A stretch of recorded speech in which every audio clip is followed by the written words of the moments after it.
Hi, I'm First Alert Chief Meteorologist Stephen Bowers. We've got an end-of-the-week storm system that could mean our first snow of the season in the valleys here on the western slope, and perhaps the first heavy snow in the mountains on this season, again, late Friday and into Saturday. Now, our Sunday, things are quiet. There's no storm system to really get too excited about. There is a little something happening right along the west coast. I'm talking about this little wave of clouds. That's a cold front that's attached to an area of low pressure that's right there on the coast of British Columbia, and then that cold front trails down to the south.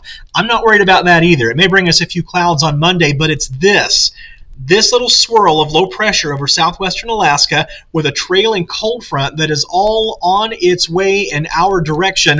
That's what I'm talking about here, and that's what's on its way for the end of the week. I'm going to show you two different solutions from two different computer models, and I'm going to start with the European computer model because right now this one actually seems like the more plausible solution, but of course the reality may be somewhere in between these two different computer models. I'll show you the GFS American model here in just a second as well. But again, the European model that I'm showing you now does appear to be the more likely outcome between those two different models. We'll talk about this as we go on. So look, here we are, midnight Thursday night going into Friday morning, and already we have some potential for a few rain showers, maybe even a little bit of snow starting to set up over the San Juans, but the bulk of the action is still way back here to our west, but it's on its way, and here it comes with increasing rain in the valleys and snow ramping up on Friday, kind of late morning into the afternoon over the high country. And this is from the northern mountains to the central mountains all the way down south. Valleys, even the San Luis Valley, tends to get a little bit more rain here.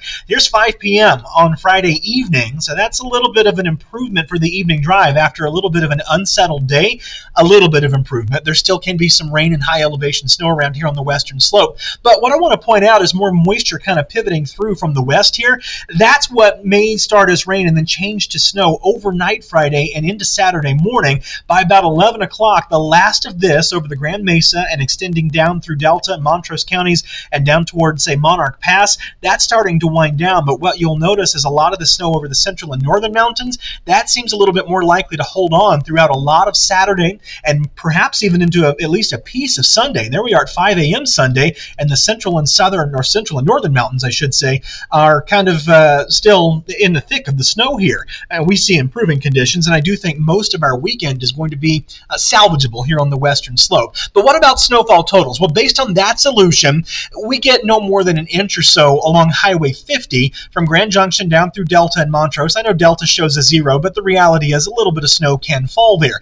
Probably more of this is going to melt than accumulate, and this is true in places like Nucla and Bedrock and even around the Paradox Valley as well. But you see those bigger snowfall amounts from the Grand Mesa right up through Cimarron and certainly up through the Elk Mountains, including areas up around Crested Butte, Marble, and Aspen. A good blanket rule here is 5 to 10 inches of snow with some local variation, either a little higher or a little lower. But in the San Juans, we get a little bit bigger snowfall amounts here, perhaps up to a foot of snow based on this European model solution, and we're still less than an inch, maybe an inch or two from the Four Corners over toward Durango and Pagosa Springs. Wolf Creek Pass gets a good 4 to 6 inches, which would be great considering it's their opening weekend up on the ski resort there. Vail also opens this weekend, perhaps 4 to 6 inches of snow can fall there. Central and mountains mostly get, say, 5 to 10 inches of snow, especially west of the Continental Divide, which runs through right about like here, roughly.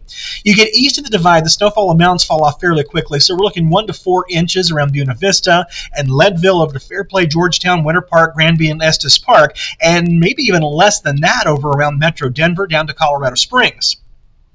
And then we get to the other computer model. Now this is, again, the GFS American model, which shows that rain very similarly, but it may be a little bit of an earlier changeover from rain to snow. But you see that pink right there? Those are areas where either we're mixed with rain and snow, or we could lean on a cold rain, or perhaps a slushy snow. My bet is more of a cold rain, and then changing over to snow kind of as things are winding down.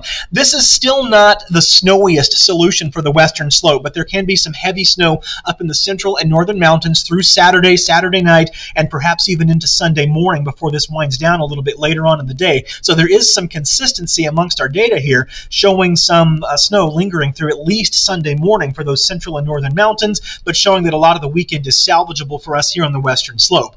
Now this is more snow for us on the western slope, but it's still not an overly and abundantly snowy solution. We're still talking no more than an inch or two around Grand Junction and Delta. Maybe a little bit more can fall. It's showing 2 to 4 inches around Montrose and Nucla, but the mountains get significantly bigger amounts with that 5 to 10 inches on the high end of that, really from Parachute, the Grand Mesa, over through Peonia, Aspen, Crested Butte, and even down to Cimarron. The San Juan Mountains, well, get even bigger snowfall amounts. And this is through Friday, but you see a lot of areas getting upwards of perhaps a foot to maybe 2 feet of snow, with a lot of areas kind of zeroed in on that foot to foot and a half range around Telluride, Needleton, Rico, and even around Ouray. And Wolf Creek Pass gets a little bit more on this solution as well. And similarly, the central and northern mountains also get a little bit more. So the American GFS model is a little bit snowier, but still may lead off with some rain. Steamboat Springs could get between a foot and a half of snow based on this solution, and 5 to 10 inches. And again, that higher end seems to be a little bit more favored for a lot of areas of the central and northern mountains, again, particularly west of the Divide. But Winter Park seems to win out a little bit more on this particular solution as compared to the European solution that, again, appears more likely that I showed you here just a couple of minutes ago. So this is kind of where we are right now. This is still several days out, and there is time and a lot of room for a lot of change. So we'll be fine-tuning this forecast for you between now and the end of the week, and we'll keep you up to date on things between now and then. This is an early look. Just remember, this can certainly change, and we'll keep you up to date on any of those changes between now and then.